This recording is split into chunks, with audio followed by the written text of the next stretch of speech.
Hello everyone. आज मैं आपको सुनाने वाली हूँ J.H. पैटरसन की सबसे डरावनी और मशहूर कहानियों में से एक कहानी, the man eater of Tsavo. ये दो शेरों की कहानी है। तो आइए शुरू करते हैं। The man eater of Tsavo. 1 March 1898 की बात है। दोपहर की चिलचिलाती लेकिन सुनहरी धूप समुद्र पर पड़ रही थी। पैटरसन हफ्तों के लंबे समुद्री सफर के बाद थक चुके थे।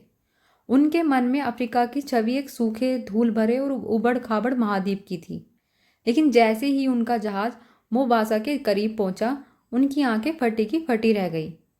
सामने एक संकरा सा समुद्री रास्ता था, जिसे पार करना जहाज के लिए किसी चुनौती से कम नहीं था।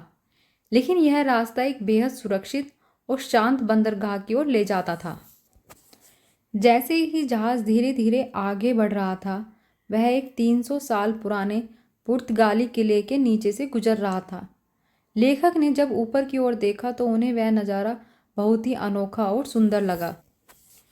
300 साल से भी पुराना यह किला अपनी ऊंची दीवारों के साथ ऐसा लग रहा था मानो वह सदियों से आने जाने वाले हर मुसाफिर पर नज़र रखे हुए है।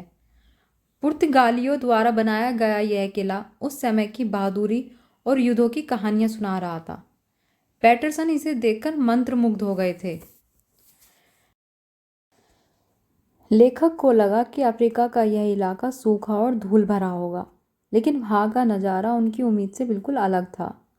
चारों तरफ ताजगी और हरियाली थी। उन्हें ऐसा लगा जैसे इस पूरे द्वीप पर कोई पुरानी दुनिया का जादू छाया हुआ है। पुराना शहर तेज और चमकदार धूप में चमक रहा था। समुद्र का पानी इतना शांत था कि शहर की परछाई उसमें साफ दिखाई दे रही थी। शहर के सफ़ेद घर और उनकी सपाट छतें ऊंचे पेड़ों के बीच से झांकती हुई दिखाई दे रही थी। वहाँ नारियल, ताड़ और आम के घने पेड़ थे।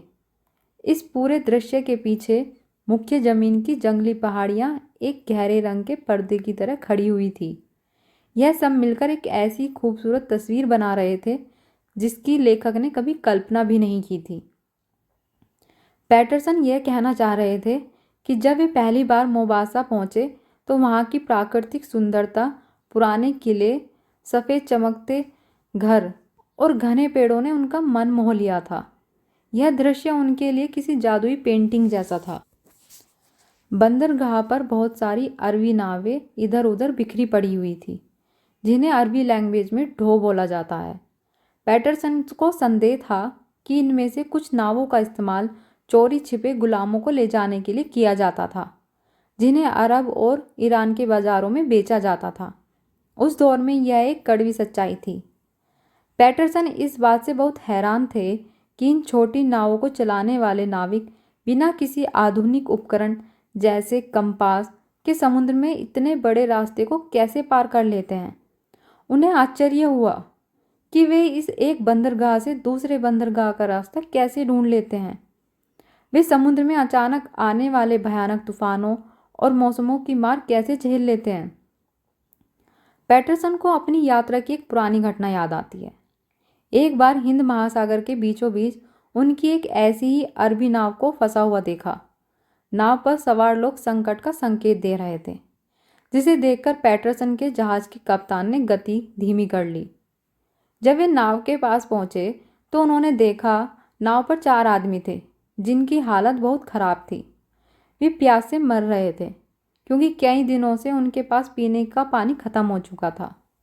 वे समुद्र के बीच में पूरी तरह भटक चुके थे और उन्हें दिशा का कोई ज्ञान नहीं था।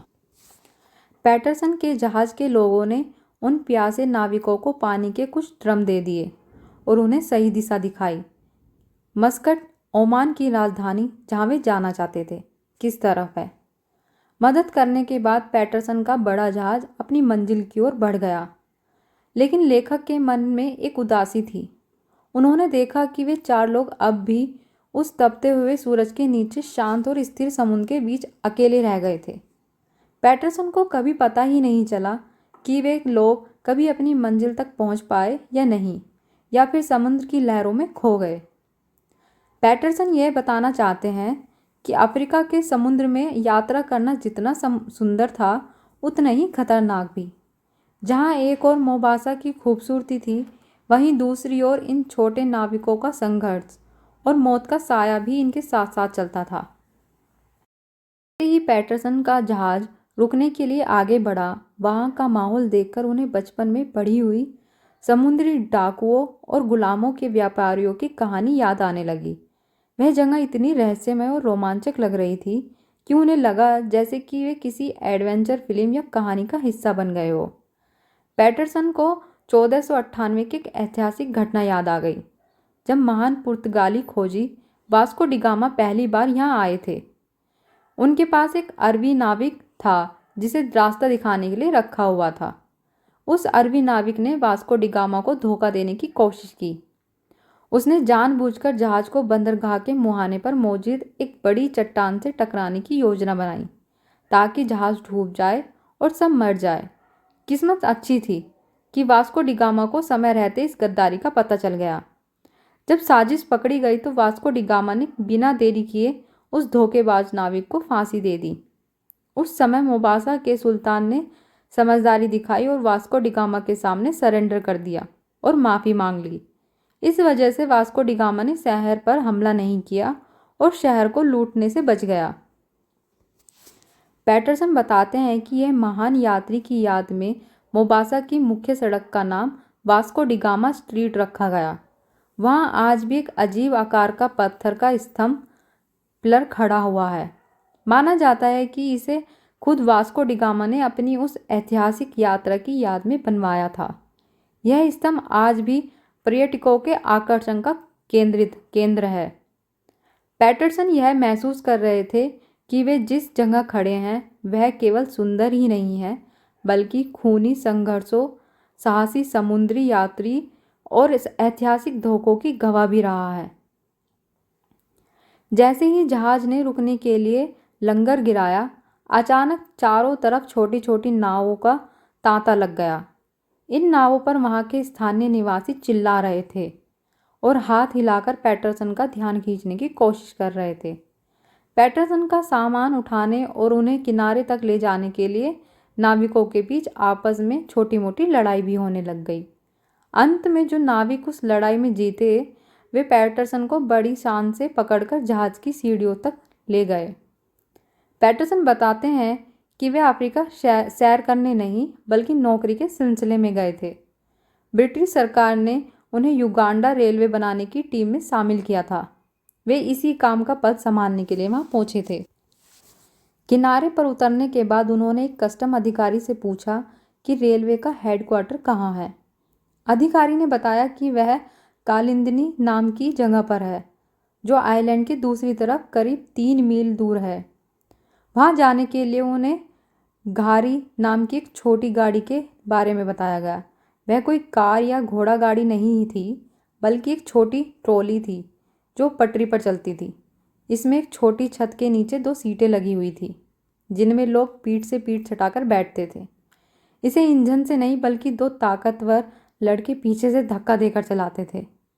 पैटरसन उस ट्रॉली पर बैठ गए और वे लड़के पटरी पर उसे तेजी से दौड़ाने लगे। शहर के बाहर निकलते ही नज़ारा बहुत सुंदर हो गया। पटरी घने जंगलों के बीच से गुजर रही थी, जहाँ हर तरफ आम और ताड़ के ऊंचे पेड़ थे। पेड़ों की टहनियों से रंग बिरंगी लताएं नीचे लटक रही थी, जो किसी शानदार पर्दे या झालर जैसी लग रही। पैटरसन बताते हैं कि रेलवे का काम बहुत अच्छे से चल रहा था, लेकिन अचानक सब कुछ बदल गया। 2 बहुत ही खूंखार और कभी ना घाने वाले नरभक्षी शेरों ने वहां हमला बोल दिया।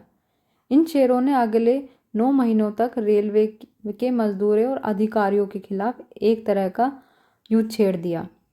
दिसंबर 1898 आते आते हालात इतने खराब हो गए कि शेरों के डर से रेलवे का निर्माण कार्य 3 हफ्तों के लिए पूरी तरह बंद हो गया।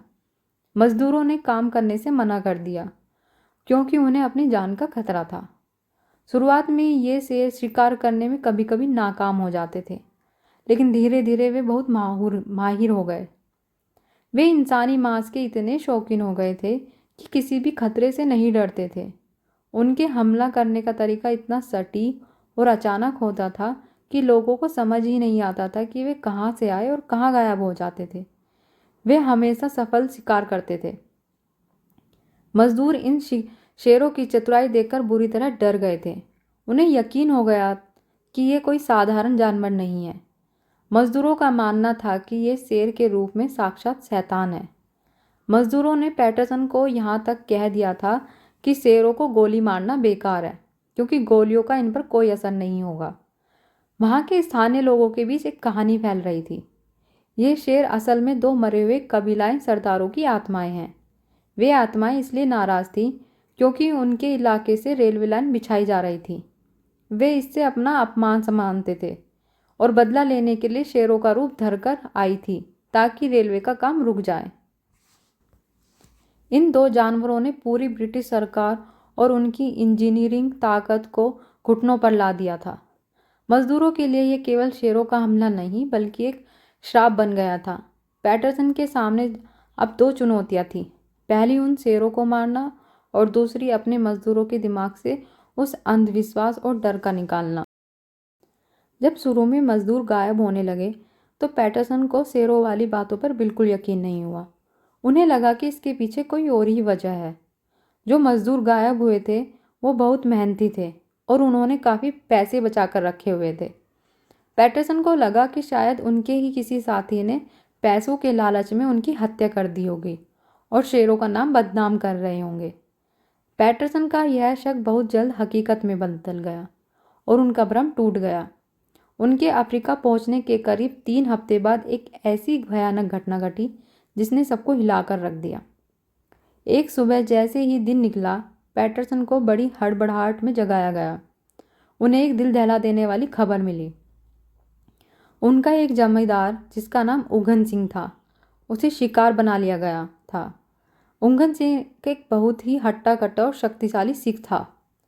रात के अंधेरे में सेठ चुपचाप उसके तंबू में घुसा, उसे सबके बीच से पकड़कर बाहर घसीटा और ले जाकर खा लिया।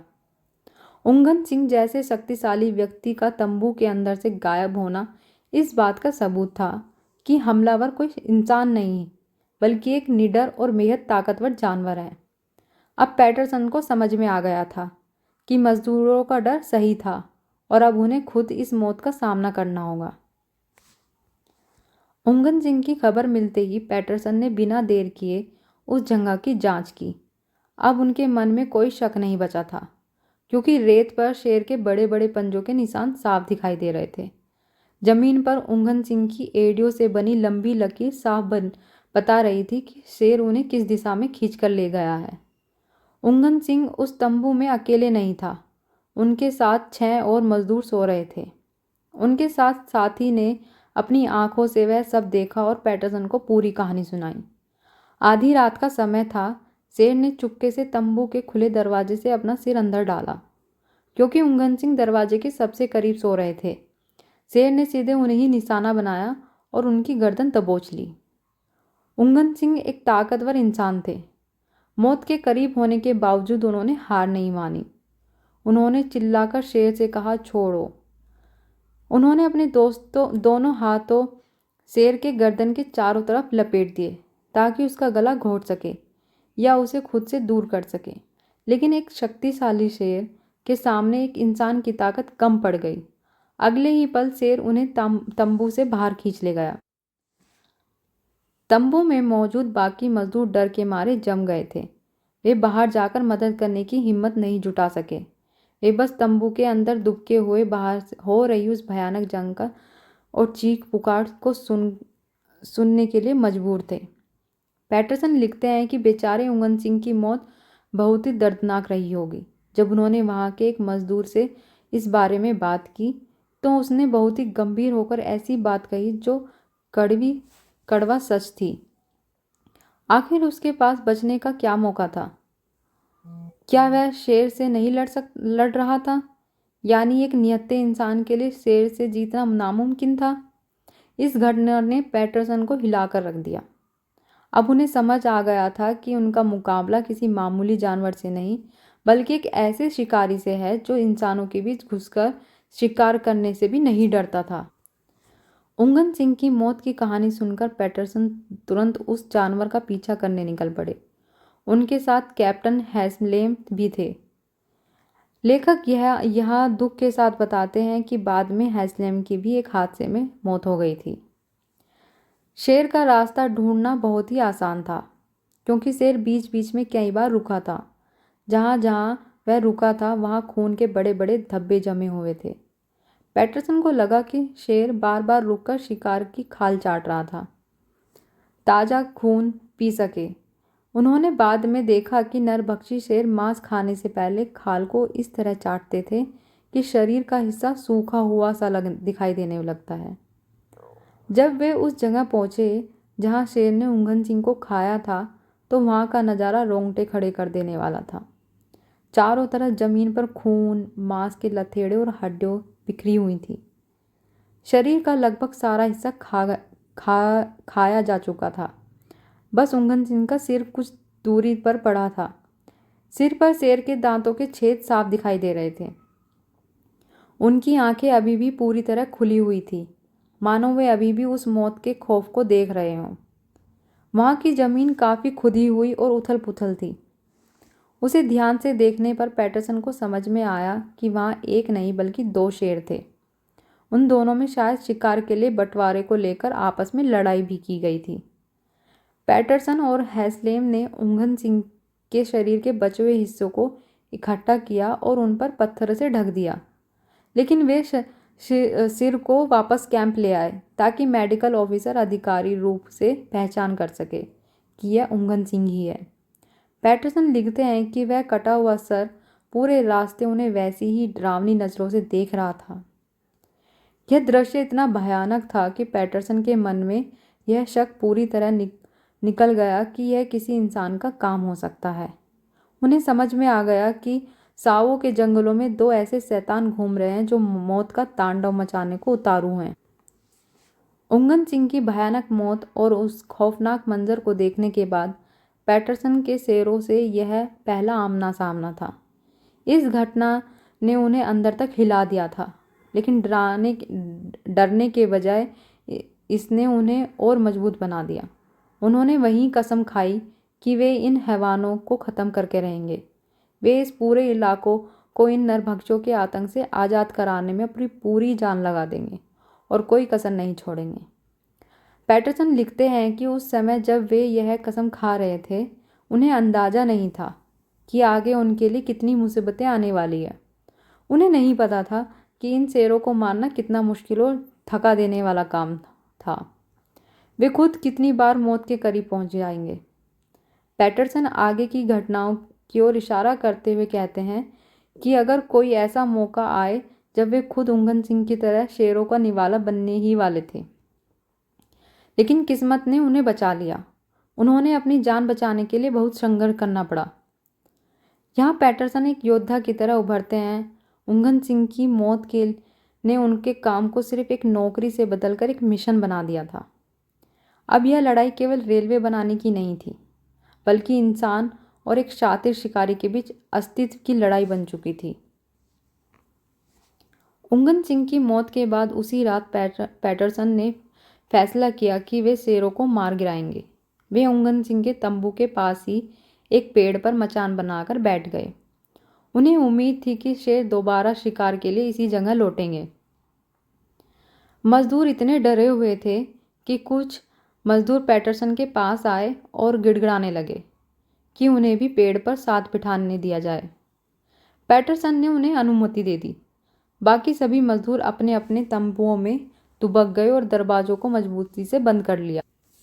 तैयारी पूरी थी। पैटरसन के पास दो तरह की बंदूकें थीं, एक 303 राइफल और एक 12 बोर की शॉटगन, जिसमें उन्होंने एक नाली में छोटी गोलियां और दूसरी में भारी बड़ी गोली भर ली थी ताकि पास आने पर शेर को मार सके।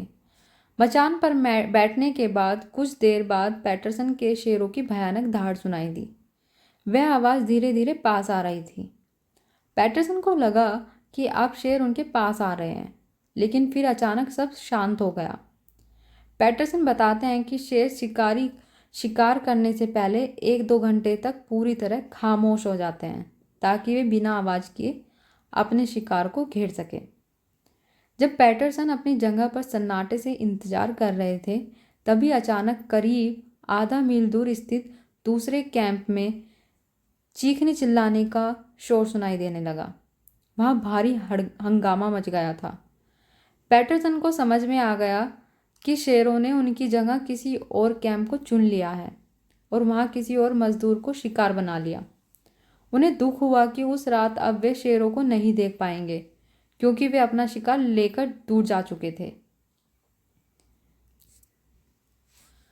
शाहों के शेर इतने इतने शातिर थे, उन्होंने उस जगह हमला नहीं किया जहां उन्हें खतरा महसूस हुआ, बल्कि दूसरे कैंप में जाकर हमला किया। पैटरसन की पहली कोशिश नाकाम रही और शेरों ने एक और इंसान की जान ले ली। अगली सुबह पैटरसन ने तय किया कि अब वे खुले पेड़ पर बैठने की बजाय एक मजबूत जगह चुनेंगे। उन्होंने रेलवे के एक माल डब्बे को पटरी पर उसी जगह खिसकवाया जहां से शेर उंगन सिंह को उठाकर ले गया था। उन्होंने उस लोहे के डिब्बे को शिकार के लिए तैयार किया। डिब्बे की दीवार में एक छोटा छेद किया ताकि अंदर से सुरक्षित रहकर बाहर शेर पर गोली चलाई जा सके। डिब्बे को रेल की पटरी से भारी जंजीरों के जरिए कसकर बांध दिया गया। उन्हें डर था कि कहीं दो ताकतवर शेर मिलकर पूरे डब्बे को ही ना पलट दे। डब्बे के अंदर चारों तरफ बैठने के लिए सीटें बनाई गई ताकि रात भर इंतजार किया जा सके। जब सब तैयारी हो गई तो पैटरसन ने अपने साथ कुछ बहादुर मजदूरों को लिया। वे सब उस माल डब्बे के अंदर घुस गए और दरवाज़ा अंदर से मजबूती से बंद कर लिया। अब वे सब लोहे के उस सुरक्षित डिब्बे के अंदर पूरी रात सन्नाटे में बैठकर यह इंतजार करने लगे कि शेर वापस आएगा। पैटरसन अब कोई जोखिम नहीं लेना चाहते थे। उन्होंने खुद को और अपने मजदूरों को एक लोहे के किले में बंद कर लिया था ताकि वे सुरक्षित रहकर शेरों का सामना कर सके। पैटरसन और उनके साथियों को उम्मीद थी कि शेर उनके पुराने रास्ते पर वापस आएंगे जहां उन्होंने पहला शिकार किया था। उन्होंने 2 रातें उस लोहे के डिब्बे में जाकर बिताई, लेकिन शेर नहीं आए।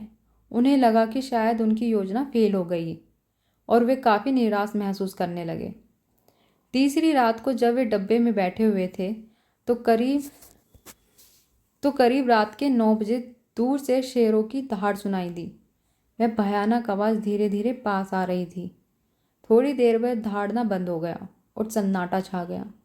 अब पैटरसन को एहसास हुआ कि शेर उनके कैंप के बिल्कुल पास आ चुके हैं और चुपचाप डब्बे के चारों ओर चक्कर काट रहे हैं। डब्बे के अंदर पैटरसन और उनके साथी अपनी सांसें रोककर बैठे हुए थे। डर और रोमांच चरम पर था।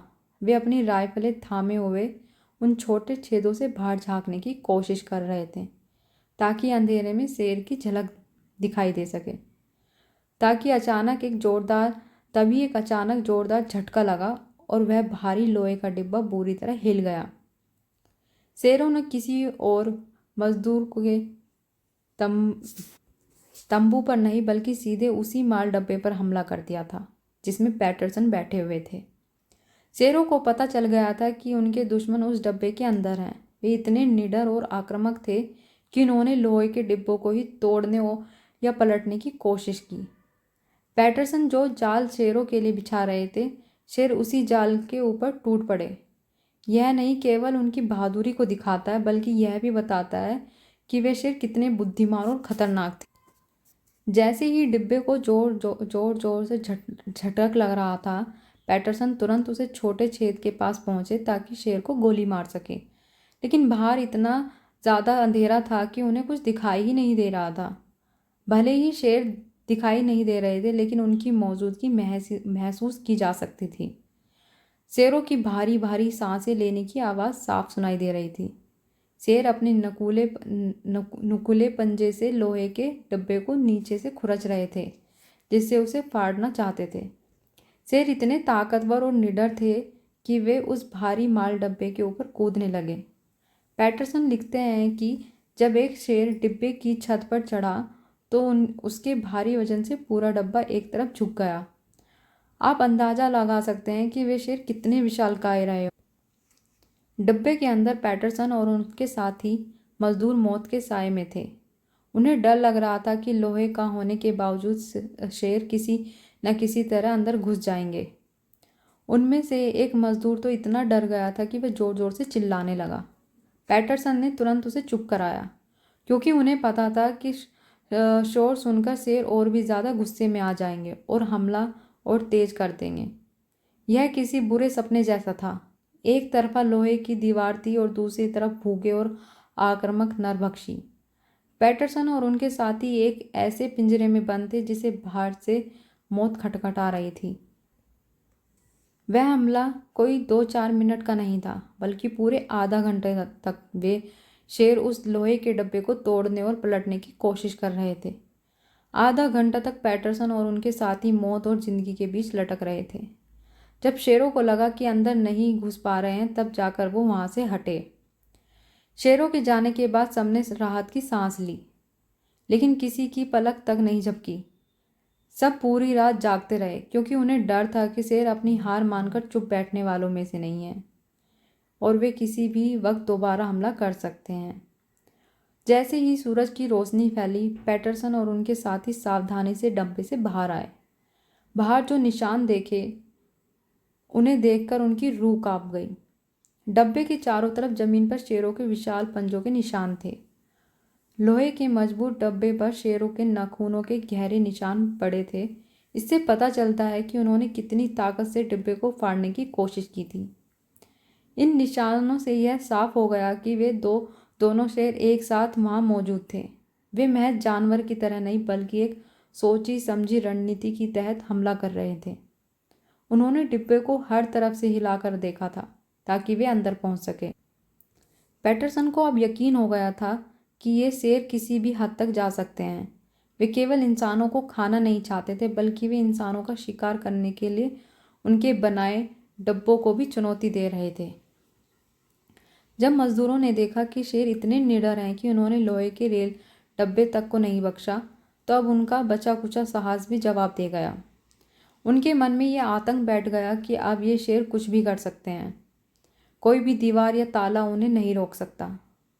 दहशत का आलम यह था कि रेलवे का काम पूरी तरह रुक गया। मजदूर अब काम पर जाने से डरने लगे। उन्हें लगने लगा कि काम पर जाना अपनी मौत को दावत देना है। कई मजदूर इतने डर गए कि वे काम छोड़कर वहां से भागने की योजना बनाने लगे। पैटरसन के लिए यह बात बहुत बड़ी थी। उन्होंने बड़ी मुश्किलों से मजदूरों को समझाया बुझाया और उन्हें रोकने के लिए मनाया। हालांकि वे खुद जानते थे कि यह स्थिति बहुत गंभीर है। पैटरसन एक अनुभवी शिकारी थे, लेकिन वे खुद भी दंग थे।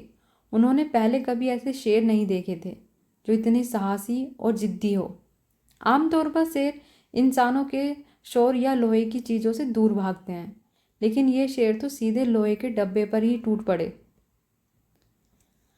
पैटरसन को अब पहली बार गहराई से महसूस होने लगा था कि ये इन हैवानों को मारना कोई मामूली काम नहीं होगा। उन्हें समझ में आ गया था कि यह लड़ाई बहुत लंबी और खतरनाक चलने वाली है।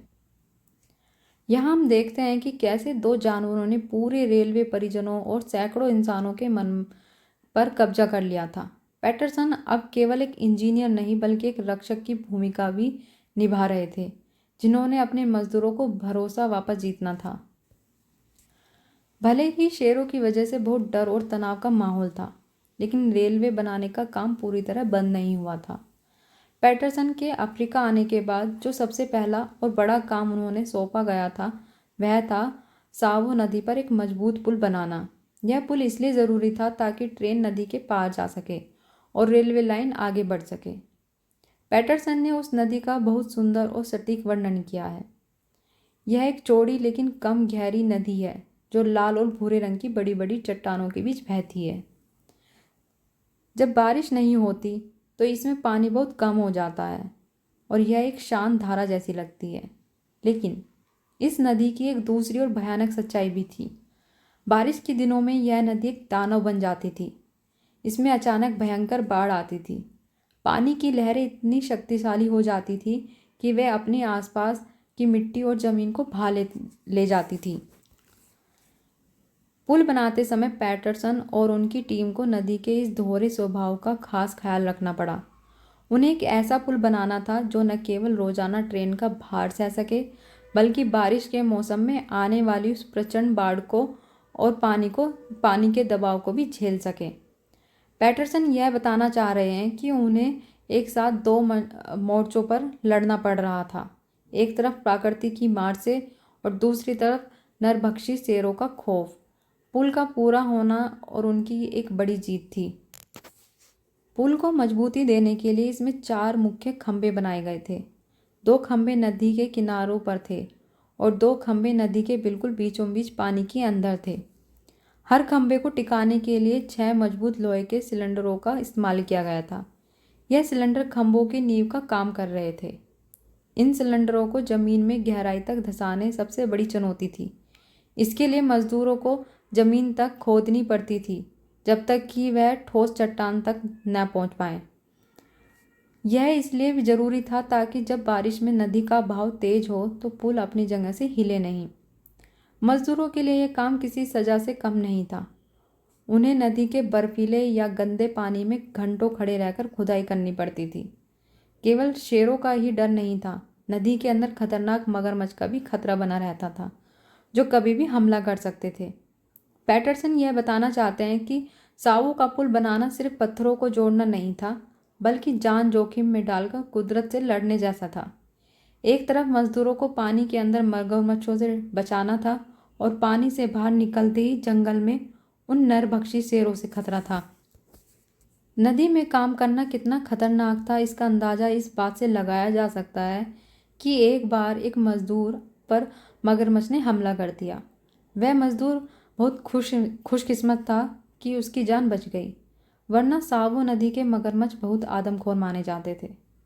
मगरमच्छों और शेरों के अलावा प्रकृति भी उनके खिलाफ थी। नदी का बहाव इतना तेज था कि मजदूरों को पानी में खड़े रहने में बहुत परेशानी होती थी। नदी के तल में बहुत ज़्यादा कीचड़ थी, जिससे लोहे के सिलेंडरों को सही जगह पर टिकाना और खुदाई करना बहुत मुश्किल हो रहा था। इन तमाम जानलेवा खतरों के बावजूद काम रुकने नहीं दिया गया। पैटरसन यहाँ 2 तरह के मजदूरों की खास तारीफ करते हैं। भारत से आए कुशल मजदूर जिन्होंने तकनीकी और कड़ी मेहनत वाले काम किए, और अफ्रीका के स्थानीय लोग जिन्होंने अपनी ताकत और हिम्मत से योगदान दिया। इतनी मौतों, डर और कुदरती बाधाओं के बाद पैटरसन अपनी टीम के साथ मिलकर नींव का काम समय पर पूरा करने में सफल रहे। यह रेलवे के इतिहास में एक बड़ी उपलब्धि थी, क्योंकि नींव ही पूरे पुल का सबसे कठिन हिस्सा था। सावो के रेलवे निर्माण में केवल मशीनों का खेल नहीं था, बल्कि यह इंसानी खून और पसीनों से सींचा गया। मजदूरों ने एक तरफ पानी में मगरमच्छों का सामना किया और दूसरी तरफ जमीन पर शेरों का। जब नदी के अंदर नींव और खंभों का पूरा काम हो गया, तब पुल के ऊपरी हिस्से को बनाने का काम शुरू हुआ। यह इंजीनियर के लिहाज से बहुत चुनौतीपूर्ण था, क्योंकि अब भारी भरकम लोहे के बड़े बीम और रेल की पटरियां उन खंभों के ऊपर सही तरीके से टिकाना था। उस दौर में आज जैसी आधुनिक मशीनें नहीं थी।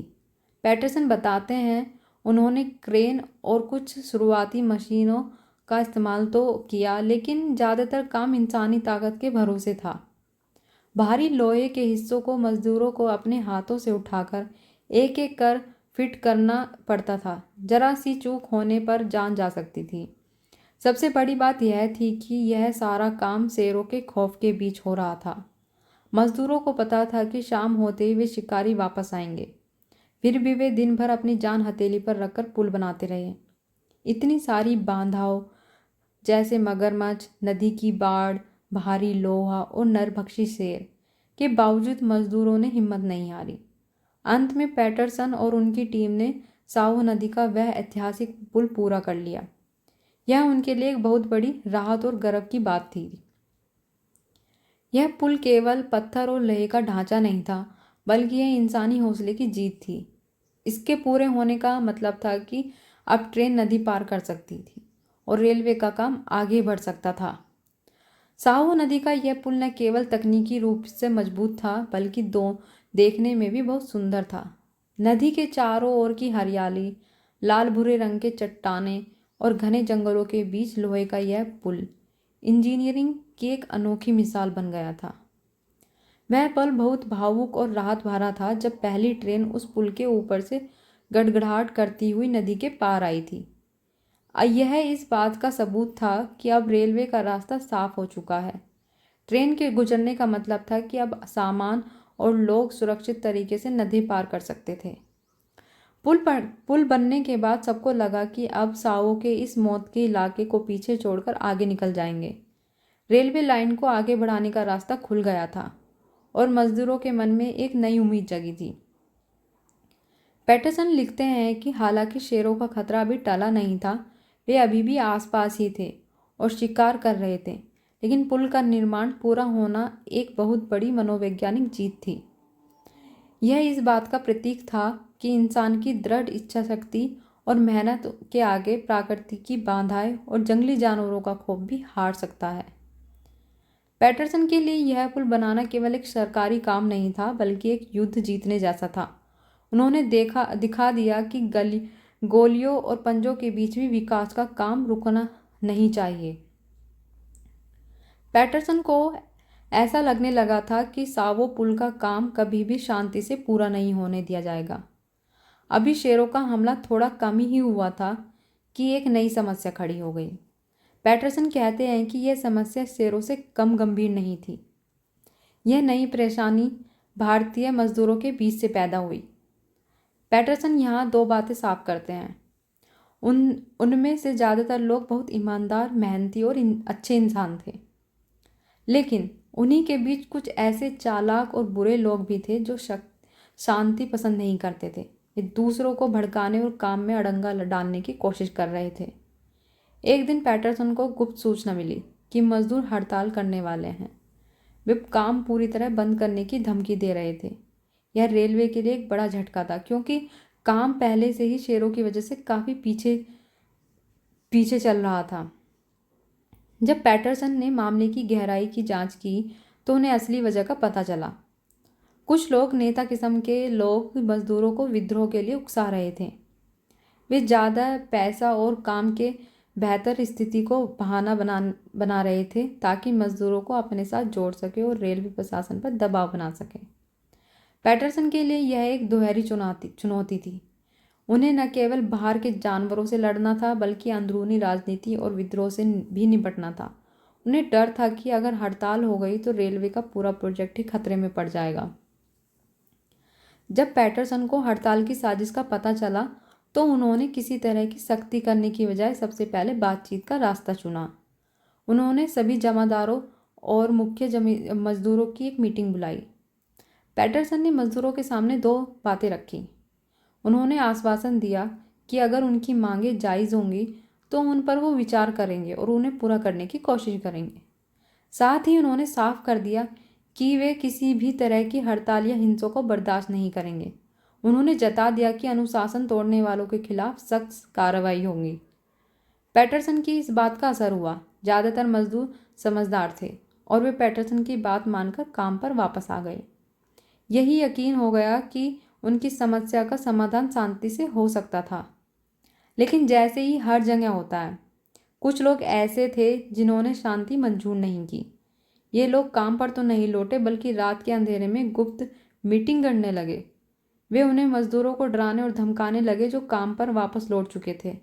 उनका मकसद था किसी भी तरह कैंप का माहौल खराब करना।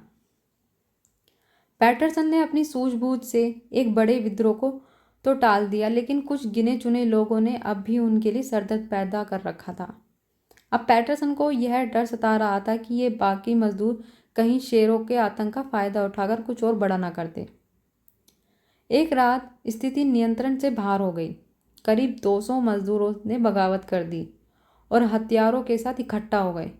उनके पास बंदूकें तो नहीं थी, लेकिन वे लाठियाँ, भारी पत्थर और काम करने वाले औजार जैसे कुल्हाड़ी और फावड़े लेकर आ गए। भीड़ गुस्से में चिल्लाती हुई सीधे पैटरसन के तंबू की ओर बढ़ने लगी। वे उन्हें जान से मारने की धमकियां दे रहे थे। उस वक्त पैटरसन बिल्कुल अकेले थे और उनके पास कोई पुलिस या सुरक्षा बल नहीं था। अकेले होने के बावजूद पैटरसन डरे नहीं। उन्होंने भागने की बजाय मुकाबला करने का फैसला लिया। उन्होंने अपनी राइफल उठाई। वे तंबू के अंदर छिपने की बजाय बाहर निकलकर सीधे उस उग्र भीड़ के सामने जमकर खड़े हो गए। पैटरसन ने पूरी दृढ़ता के साथ उन 200 मजदूरों को ललकारा।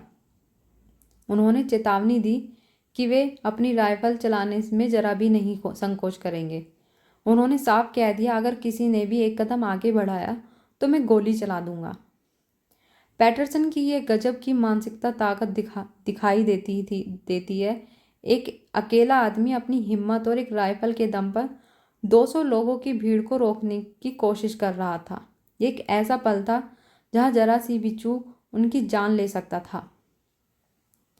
मजदूरों की भीड़ इतने गुस्से में थी कि पैटरसन के सामने खड़े होने के बाद भी वे नहीं रुके, लगातार करीब आता गए। जब पैटरसन को लगा कि अब वे उन पर हमला कर देंगे तो उन्होंने अपनी राइफल से एक गोली हवा में चला दी। गोली की आवाज़ सुनकर भीड़ सहम गई और कदम पीछे खींच लिए। जब भीड़ थोड़ी ठंडी पड़ी तब पैटरसन ने अपने वफादार जमादारों और सिख गार्डों को मदद के लिए बुलाया। पैटरसन और उनकी छोटी सी टीम ने मिलकर विद्रोह भड़काने वाले मुख्य नेताओं को दबोच लिया। उन्हें गिरफ्तार किया गया और सजा के तौर पर उन्हें चैन गैंग, जहां कैदियों को जंजीर में बांधकर कड़ी मेहनत करवाई जाती थी, वहां भेज दिया गया। मुख्य उकसाने वालों के पकड़े जाते ही बाकी मजदूर डर गए और उनका गुस्सा शांत हो गया। वे वापस अपने काम पर लौट आए। इसके बाद पैटरसन को दोबारा कभी मजदूरों को विद्रोह का सामना नहीं करना पड़ा। इस पूरे वाक्य ने पैटरसन को एक बहुत बड़ी सीख दी। उन्होंने महसूस किया कि कभी कभी जंगल के शेरों से भी ज़्यादा खतरनाक इंसान हो सकते हैं। यदि आपके अंदर दृढ़ता और साहस हो तो आप बड़ी से बड़ी और डरावनी मुसीबत से भी काबू कर सकते हैं।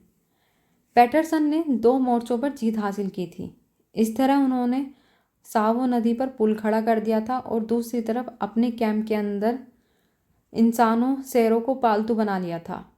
अब उनका पूरा ध्यान वापस उन 2 नरभक्षी शेरों की तरफ मुड़ने वाला था जो अभी भी आदमियों के मांस की तलाश में भटक रहे थे। पैटरसन पूरी रात शेरों के इंतजार में बैठे रहे, लेकिन कुछ खास नहीं हुआ। रात भर उस एकरसता को तोड़ने के लिए बस एक लकड़बग्घा वहां आया जो शायद खाने की तलाश में भटक रहा था। शेरों को कहीं अता पता नहीं था। अगली सुबह पैटरसन को खबर मिली कि शेरों ने सावो से लगभग 2 मील दूर एक दूसरे सीवर पर हमला कर दिया। उस समय रेलवे का काम पटरी के अलग अलग हिस्सों पर चल रहा था, इसलिए मजदूरों के कैंप भी दूर दूर तक बिखरे हुए थे। शेरों के लिए अब शिकार चुनना और भी आसान हो गया था। उन नरभक्षी शेरों को उस नए कैंप में एक और शिकार मिल गया था। शेरों की निर्भयता का अंदाज़ा इस बात से लगाया जा सकता था कि उन्होंने शिकार को दौड़ ले जाने की बजाय वहीं खाना स्टार्ट कर दिया, जैसे कि उन्होंने पहला शिकार उंगन सिंह के साथ किया था।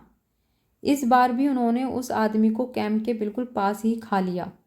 यह दिखाता है कि शेरों को अब इंसानों को ज़रा भी डर नहीं रहा था। वे जानते थे कि कैंप के लोग डर के मारे बाहर नहीं आएंगे। पैटरसन जहां जाल बिछाकर इंतजार कर रहे थे, शेर वहां से 2 मील दूर जाकर अपना काम तमाम कर चुके थे। शेरों की इस लुका छुपी ने पैटरसन को बुरी तरह परेशान कर दिया था। कुछ दिनों की शांति के बाद उन दोनों शेरों ने इस बार सबसे बड़े मजदूर कैंप का निशाना बनाया। यह कैंप सुरक्षा के लिहाज से बहुत महत्वपूर्ण जगह पर था।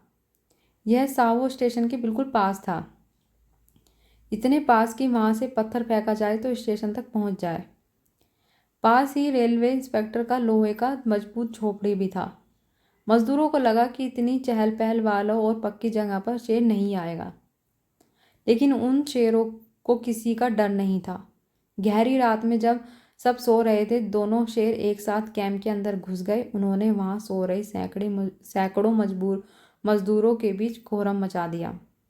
उस समय पैटरसन अपने बोंबा कांटेदार झाड़ियों से बना एक सुरक्षित घेरे के अंदर थे जो उस कैंप से कुछ ही दूर पर था। पैटरसन बताते हैं कि वे अपने घेरे के अंदर सुरक्षित तो थे, लेकिन वो बाहर हो रहे उस कत्लेआम को रोक नहीं पा रहे थे। उन्हें रात के सन्नाटे में मजदूरों की दहशत भरी चीखें साफ सुनाई दे रही थी। वह मंजर इतना डरावना था कि आवाज़ सुनकर ही रूह कांप जाए। यह हमला एक संदेश था कि शेर अब छिपकर शिकार नहीं कर रहे थे, बल्कि वे इंसानों के सबसे सुरक्षित ठिकानों को चुनौती दे रहे थे। अब वे एक एक करके नहीं बल्कि जोड़ों में हमला कर रहे थे ताकि ज़्यादा से ज़्यादा आतंक फैला सकें। मजदूरों की चीख सुनते ही पैटरसन अपनी जान की परवाह किए बिना राइफल लेकर कैंप की ओर दौड़े। वे उस समय अकेले ही उन दो खूंखार शेरों का सामना करने निकल पड़े। जब वे कैंप में पहुंचे तो वहां का नज़ारा किसी डरावने सपने जैसा था। सैकड़ों मजदूर अपनी जान बचाने के लिए बदहवास होकर इधर उधर भाग रहे थे। कुछ लोग अपने तंबुओं से बाहर निकलकर सुरक्षित जगह ढूंढ रहे थे तो कुछ डर के मारे तंबुओं के अंदर ही दुबक गए। पूरे कैंप में चीख पुकार और दहशत का माहौल था। शेर अपनी क्रूरता दिखा चुके थे। उन्होंने एक मजदूर को दबोच लिया था और उसे खींचकर पास की झाड़ियों में ले गए थे। पैटरसन बताते हैं कि उन्होंने अंधेरे में उन शेरों के दहाड़ने की आवाज़ साफ सुनाई दे रही थी। साथ ही उस बदनसीब मजदूर की दर्दनाक चीखें भी आ रही थी जिसे शेर जिंदा चबा रहे थे। गहरा अंधेरा होने के कारण पैटरसन गोली नहीं चला सके क्योंकि उन्हें डर था कि कहीं निशाना चूककर किसी मजदूर को ना लग जाए। सूरज निकलने पर जब पैटरसन अपनी टीम के साथ झाड़ियों की ओर गए तो वहां उस आदमी का शरीर नहीं मिला। वहां केवल सफ़ेद हड्डियां और मांस के कुछ छोटे छोटे टुकड़े बचे हुए थे। शेरों ने उसे इतनी बेरहमी और पूरी तरह से खाया था कि शव को पहचानना भी मुश्किल था। पैटरसन के लिए यह बहुत बड़ा मानसिक आघात थी। उनकी आंखों के सामने उनके सुरक्षा घेरे के इतने पास से एक इंसान को उठा ले गया और वे कुछ भी नहीं कर पाए। अब उन्हें समझ में आ गया कि इन शेरों को मारना अब उनके सम्मान की भी लड़ाई बन चुकी थी। शेर अब इतने निडर हो गए थे कि उन्हें रात के अंधेरे की भी जरूरत नहीं थी। वे दिन दहाड़े मजदूरों के कैंपों में घुसने लगे और जिसे चाहते उसे उठा ले जाते। मजदूरों के मन में शेरों का इतना खौफ बैठ गया कि कई लोग काम छोड़कर भाग गए और जो बचे थे उन्हें काम करने से मना कर दिया। पैटरसन हर रात उन शेरों का इंतजार करते थे। कभी वे पेड़ पर चढ़कर बैठते थे, कभी ऊंची मचान बनाते थे तो कभी लोहे के पिंजरे में छिपते थे। लेकिन शेर इतने चालाक थे मानो उन्हें पता चल जाता था कि पैटरसन कहाँ छिपे थे। वे जानबूझकर पैटरसन के पास नहीं जाते थे और दूर के किसी कैंप पर हमला कर देते थे जहाँ सुरक्षा कम होती थी। दिसंबर 1898 में हालात सबसे ज़्यादा खराब हो गए। 3 हफ्ते तक रेलवे का काम पूरी तरह बंद रहा। हजारों मजदूर की फौज 2 शेरों के सामने हार मान चुकी थी। सूरज ढलते ही पूरा इलाका कब्रिस्तान जैसे शांत हो जाता था। कोई भी मजदूर अपने तंबू से बाहर कदम रखने की हिम्मत ही नहीं करता था। मजदूरों के मन में यह अंधविश्वास बैठ गया कि यह साधारण जानवर नहीं था बल्कि शैतान है जिन्हें गोलियों से नहीं मारा जा सकता। उनका मानना था कि ये शेर इंसानों को सजा देने के लिए आए हैं। इस डर की वजह से भारी संख्या में मजदूरों ने रेलवे का साथ छोड़ दिया था। यह पैटरसन के जीवन की सबसे बड़ी परीक्षा थी। एक तरफ पूरी ब्रिटिश सरकार का दबाव था कि रेलवे का काम पूरा करो और दूसरी तरफ 2 ऐसे शेर थे जिन्होंने पूरी व्यवस्था को घुटने पर ला रखा था। एक रात शेरों ने रेलवे स्टेशन के बिल्कुल पास हमला कर दिया। उनकी ताकत इतनी थी कि उन्होंने मजदूरों के मजबूत तंबू को फाड़ डाला और एक आदमी को घसीटते हुए बाहर ले गए। पैटरसन मदद के लिए भागे लेकिन तब तक शेर उस आदमी को लेकर घने जंगल में ओझल हो चुका था। अगली सुबह जब पैटरसन ने तलाश शुरू की तो उन्हें जो मिला वह दिल दहला देने वाला था। शेरों ने उस आदमी को लगभग पूरा खा ही लिया था। बचे थे तो केवल कटा हुआ सर और कुछ हड्डियां। मजदूरों को अब पूरा यकीन हो गया था कि इन शेरों को अब इंसानी मांस का चस्का लग चुका है और वे अब कुछ और नहीं खाएंगे। हैरानी की बात यह थी कि शेरों ने सावो के उस मुख्य कैंप पर हमला नहीं किया जहां पैटरसन खुद रहते थे। इसके 2 कारण थे। शेर जानते थे कि वहाँ एक शिकारी इंतजार कर रहा है। पैटरसन ने वहाँ कांटेदार झाड़ियाँ और लकड़ियों की बहुत मजबूत बाड़ बना रखी थी जिसे पार करना शेरों के लिए मुश्किल था। कुछ दिनों तक शेरों का कोई अता पता नहीं चला। हमले रुक गए और मजदूरों को लगा कि शायद शेर सावों का इलाका छोड़कर कहीं और चले गए हैं। धीरे धीरे लोग डर से बाहर आने लगे और काम फिर से शुरू होने लगा। लेकिन पैटरसन एक अनुभवी शिकारी थे। वे जानते थे कि यह तूफान से पहले की शांति है। उन्हें पूरा यकीन था कि शेर और भी भूखे और खतरनाक होकर वापस लौटेंगे।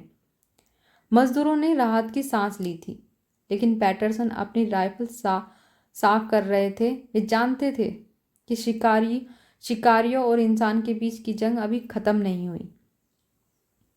एक रात पैटरसन के साथ उनके दोस्त डॉक्टर रोज चिकित्सा अधिकारी ठहरे हुए थे।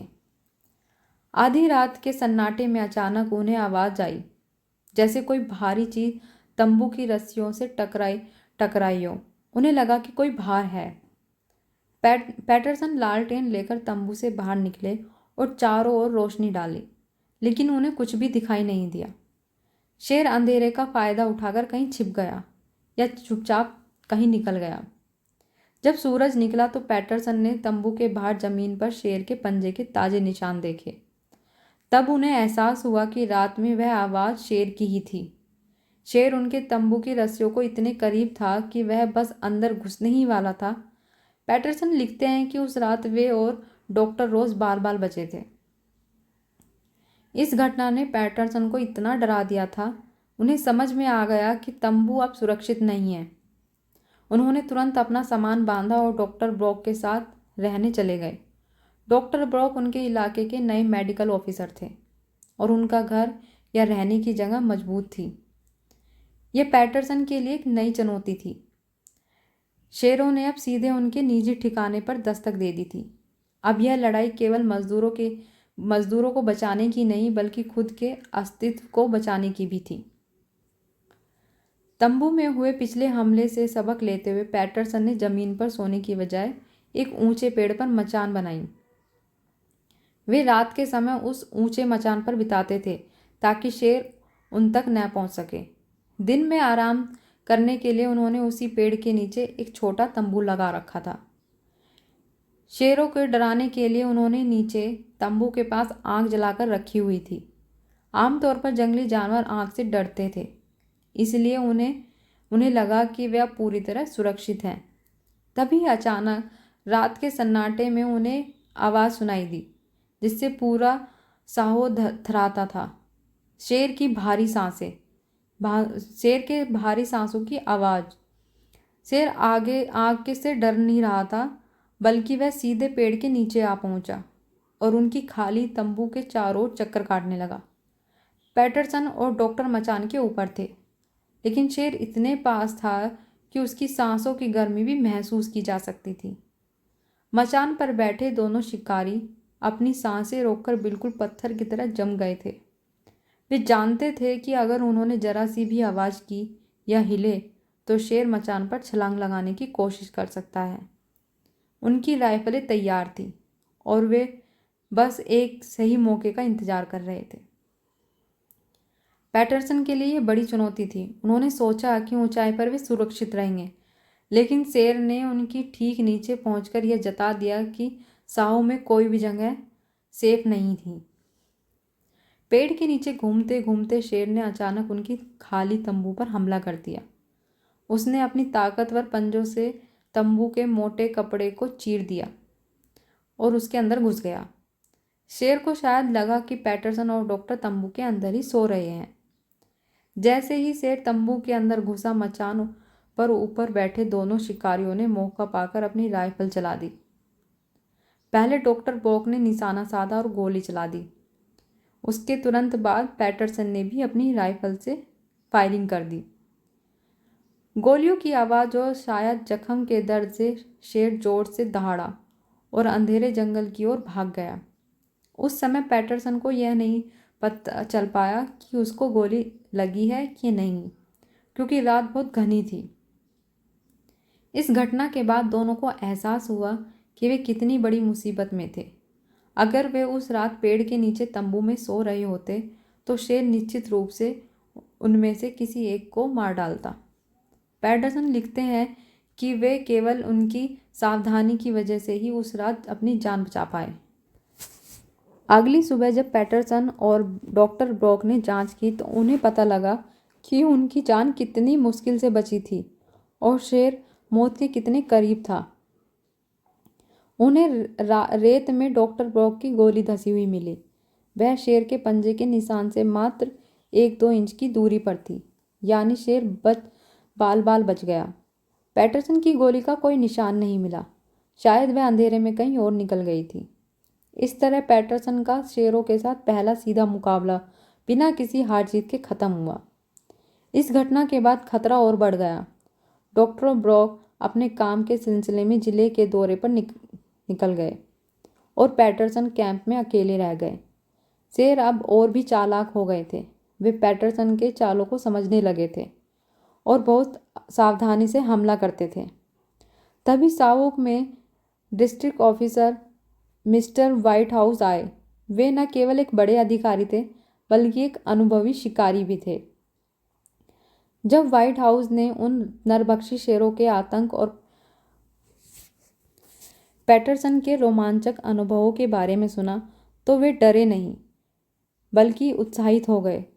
उन्होंने पैटरसन से कहा कि वे खुद इन शेरों के शिकार करना चाहते हैं और इस मुहिम में उनकी मदद करेंगे।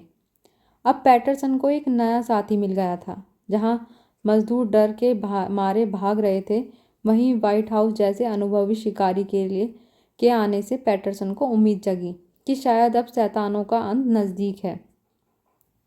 पैटरसन और मिस्टर व्हाइट हाउस ने शेरों को मारने के लिए एक ऊंची मचान पर रात बिताई। वे पूरी रात जागकर शेरों के आने का इंतजार करते रहे, लेकिन उस रात शेर वहां नहीं आए। जब सुबह हुई तो दोनों निराश होकर मचान से नीचे उतरे और वापस लौट रहे थे। उन्हें लगा कि अब खतरा टल गया है, लेकिन तभी अचानक झाड़ियों में छिपा बैठा एक शेर बिजली की रफ्तार से निकला और उन पर झपट पड़ा। व्हाइट हाउस एक अनुभवी शिकारी थे। उन्होंने तुरंत अपनी बंदूक तानी और गोली चला दी, लेकिन घबराहट या जल्दबाजी में निशाना चूक गया। गोली शेर को नहीं लगी बल्कि उनकी आवाज़ से डरकर शेर वापस जंगल में भाग गया। पैटरसन लिखते हैं कि व्हाइट हाउस उस दिन मौत के मुंह से बाल बचे थे। साहो के शेर न केवल आदमखोर थे बल्कि वे इंसानी चालों को भी समझने लगे थे। वे जानते थे कि शिकारी कब मचान पर है और कब जमीन पर। यह पैटरसन के लिए एक चेतावनी थी कि अब तक किस्मत उनके साथ थी, लेकिन यह हमेशा नहीं रहेगा। पैटरसन कई रातों से शेरों का पीछा कर रहे थे। ये कभी पेड़ों पर छिपते, कभी मचान बनाते तो कभी जाल बिछाते थे, लेकिन हर बार शेर उन्हें चकमा देकर निकल जाता था। 9 दिसंबर 1898 तक आते आते वे काफ़ी हताश हो चुके थे। 9 दिसंबर को जब एक शेर ने फिर से एक मजदूर को मार डाला तो पैटरसन ने एक साहसी फैसला लिया। उन्होंने सोचा कि वे उसी जगह इंतजार करेंगे जहां शेर अपने शिकार को ले जाकर खाता है। उन्होंने एक पेड़ पर मचान बनाया। शेरों को लालच देने के लिए एक बकरी को पेड़ के नीचे चारे के रूप में बांध दिया। पैटरसन पूरी रात मचान पर राइफल थामे बैठे रहे। सर्द रात में घंटों इंतजार करने के बाद भी जब कोई आवाज़ नहीं आई तो वे बहुत थक गए। सुबह की पहली किरण फूटने वाली थी और पैटरसन हार मानकर पेड़ से नीचे उतरने वाले थे। ठीक उसी समय सन्नाटे को चीरते हुए झाड़ियों में एक टहनी टूटने की आवाज़ आई। पैटरसन तुरंत सतर्क हो गए। उन्होंने महसूस हुआ कि कोई भारी जानवर बहुत सावधानी से झाड़ियों के बीच से उनकी ओर बढ़ रहा है। उन्हें समझ आ गया कि उनका इंतज़ार खत्म हुआ और शैतान वापस आ गया है। यह पैटरसन के जीवन का सबसे बड़ा मोड़ था, जहां एक तरफ थकान थी, वहीं दूसरी तरफ मौत का सामना करने का रोमांच। उन्हें पता था कि अगर इस बार निशाना चूका तो शायद वे जिंदा वापस नहीं जा सकेंगे। जैसे ही पैटरसन को आहट मिली, उनके मन में एक विचार आया, नरभक्षी। उन्हें अंदर से महसूस हो गया था कि आज की रात उनकी किस्मत पलटने वाली है। उन्होंने ठान लिया था कि आज वे इन दोनों हैवानों में से एक का अंत ही कर देंगे। आहट के बाद फिर से चारों ओर गहरा सन्नाटा छा गया। पैटरसन मचान पर बिल्कुल एक मूर्ति की तरह जम गए ताकि शेर को उनकी मौजूदगी का जरा भी एहसास ना हो। उनके शरीर के हर नस उत्तेजना और डर के कारण तनी हुई थी। वे पूरी तरह चौकन्ने थे। तभी अचानक पेड़ के नीचे बंधी बकरी डर के मारे जोर जोर से चीखने लगी। वह समझ गई थी कि मौत उसके करीब है। तभी पैटरसन ने देखा कि एक बहुत बड़ा शेर झाड़ियों से बाहर निकला और धीरे धीरे उस बकरी की ओर बढ़ रहा था। चांदनी रात की रोशनी में वह शेर बहुत भयानक दिख रहा था। वह आकार में अत्यंत विशाल और शक्तिशाली था। चांद की हल्की रोशनी में उसकी परछाई और शरीर की बनावट किसी दानव जैसी लग रही थी। पैटरसन के लिए वह दृश्य जितना डरावना था उतना ही रोमांचक था। यह वह क्षण था जिसका इंतजार पैटरसन और हजारों मजदूर महीनों से कर रहे थे। शिकारी और शिकार के बीच की दूरी अब बस कुछ ही फीट की रह गई थी। जैसे ही शेर ने बकरी को पकड़ा, पैटरसन ने अपनी 303 राइफल से निशाना साधा और गोली चला दी। पहली गोली शेर के कंधे पर लगी। गोली लगते ही शेर दर्द से बुरी तरह दहाड़ा और वापस झाड़ियों की ओर भाग गया। पैटरसन जानते थे कि शेर घायल है, इसलिए उन्होंने अपनी जान जोखिम में डालकर तुरंत पेड़ से नीचे छलांग लगा दी और शेर के पीछे भागे। कुछ दूर जाने पर उन्हें शेर की दोबारा दहाड़ सुनाई दी। उन्होंने देखा कि शेर लंगड़ा रहा था, यानी गोली ने अपना काम कर दिया था। शेर को रोकने के लिए पैटरसन ने अपनी राइफल से दूसरी गोली चलाई, जो शेर के पीठ पर लगी। इस चोट से शेर जमीन पर गिर पड़ा, लेकिन वह इतना ताकतवर और खूंखार था कि घायल होने के बावजूद फिर से उठकर हमला करने की कोशिश करने लगा। पैटरसन ने कोई जोखिम नहीं लिया। वे शेर के बिल्कुल करीब पहुंचे और तीसरी गोली उसके सीधे सर में मार दी। इस आखिरी वार ने शेर को हमेशा के लिए शांत कर दिया। महीनों से आतंक मचाने वाला पहला नरभक्षी अब मर चुका था। पैटरसन की यह जीत बहुत बड़ी थी। उन्होंने साबित कर दिया था कि ये शेर शैतान नहीं बल्कि मांस रक्त के जानवर हैं जिन्हें मारा जा सकता है। इस जीत से मजदूरों का मनोबल बढ़ा, लेकिन अभी काम आधा ही हुआ था।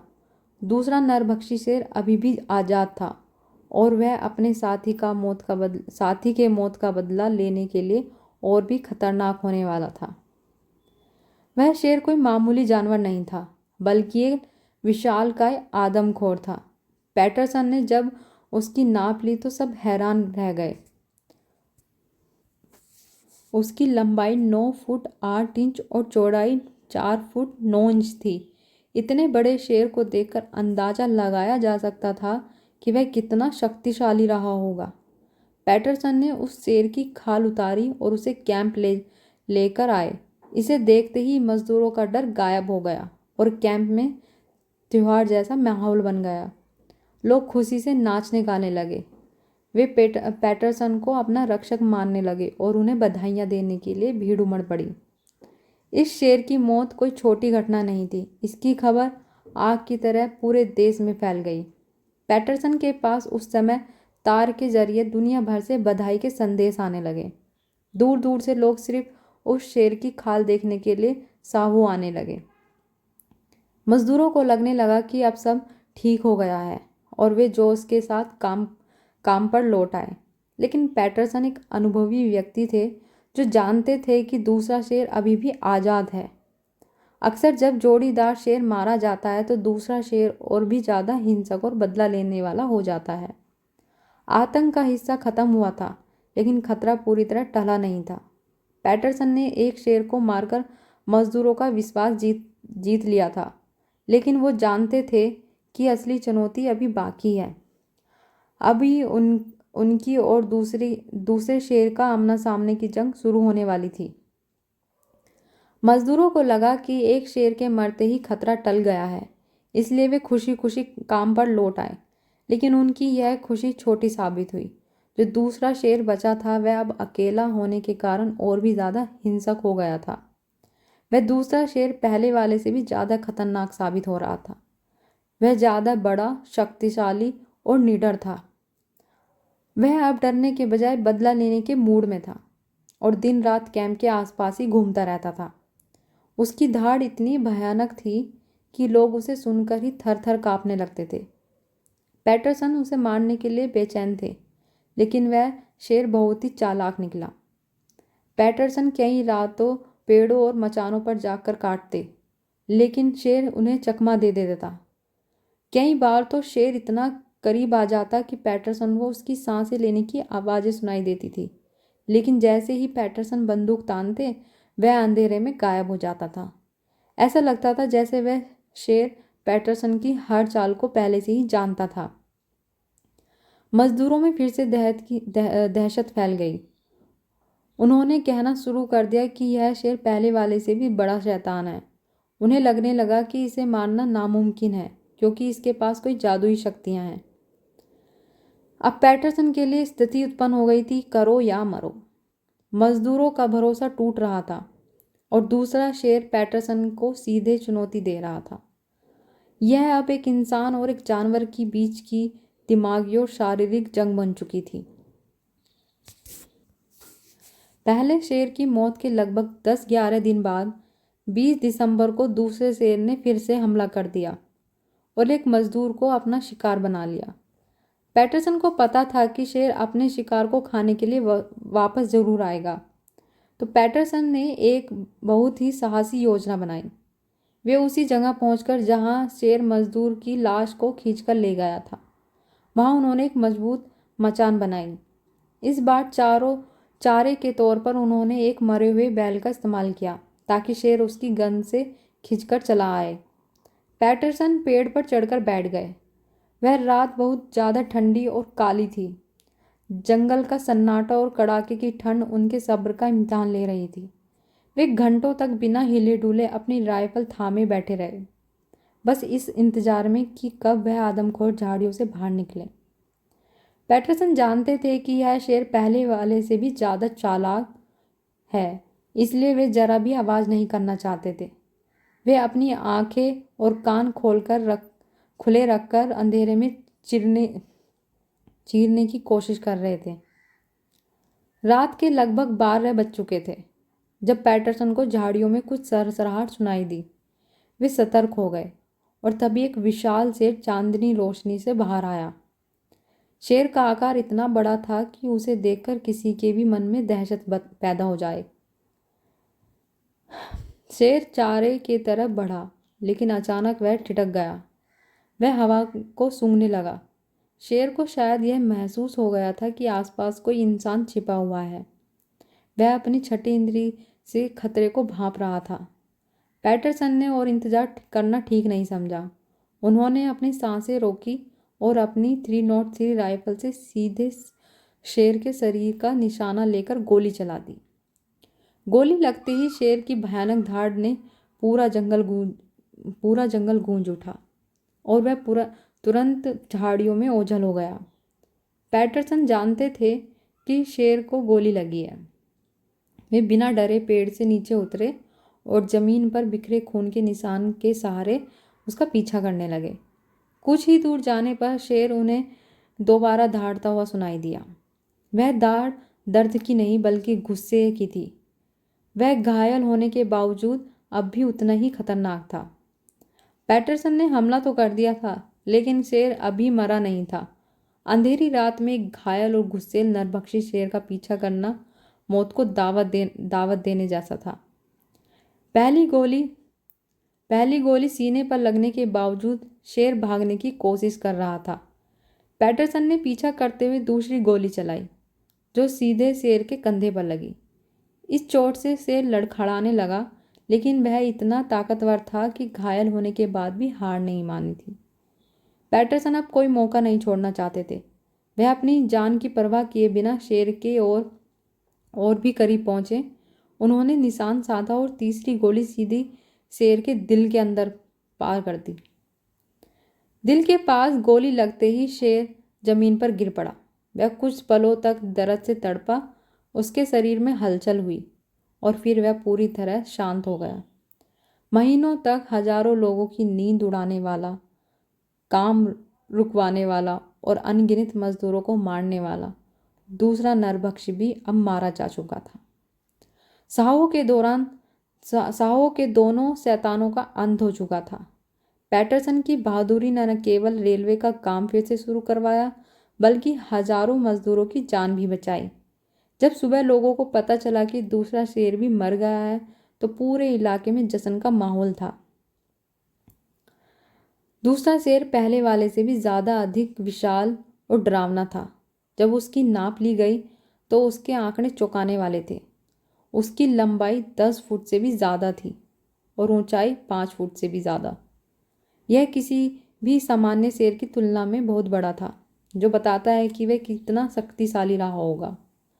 जब पैटरसन दूसरे शेर की खाल लेकर कैंप पहुंचे तो मजदूरों का डर पूरी तरह खत्म हो चुका था।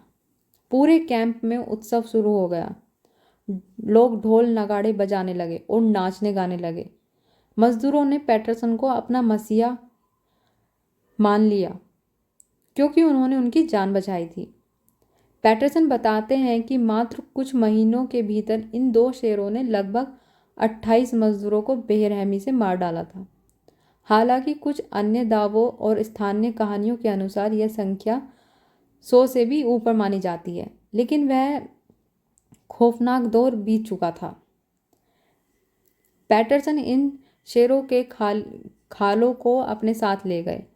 आज भी इन शेरों को पूर्ण आकार के मॉडल लंदन के नेचुरल हिस्ट्री म्यूजियम में रखे हुए हैं। इन्हें ठीक वैसे ही बनाया गया जैसे वे साहो के जंगल में जीवित अवस्था में दिखते थे, ताकि आने वाली पीढ़ियां इस ऐतिहासिक घटना को जान सके। शेरों के खात्मे के साथ ही सावो में शांति लौट आई। रेलवे का काम जो महीनों में से रुका हुआ था, वह फिर से तेजी से शुरू हो गया। मजदूर अब बिना किसी डर के राहत में सो रहे थे और दिन में काम कर रहे थे। यह कहानी केवल दो शेरों के शिकार की नहीं, बल्कि एक इंसान के धैर्य, साहस और बुद्धिमानी की जीत है। साहो का वह इलाका जो कभी मौत की घाटी बन गया था, अब फिर से इंसानी सभ्यता और विकास के लिए खुल चुका था। मजदूरों ने पैटरसन को न केवल बधाई दी, बल्कि उन्हें अपना आभार व्यक्त किया। आभार व्यक्त करने के लिए उन्होंने उन्हें एक खास चांदी का कटोरा भेंट किया। उस कटोरे पर एक लंबा संदेश लिखा था, जिसमें मजदूरों ने पैटरसन को अपना रक्षक बताया है। सालों बाद वैज्ञानिक ने इन शेरों के दांतों और जबड़ों की जांच की।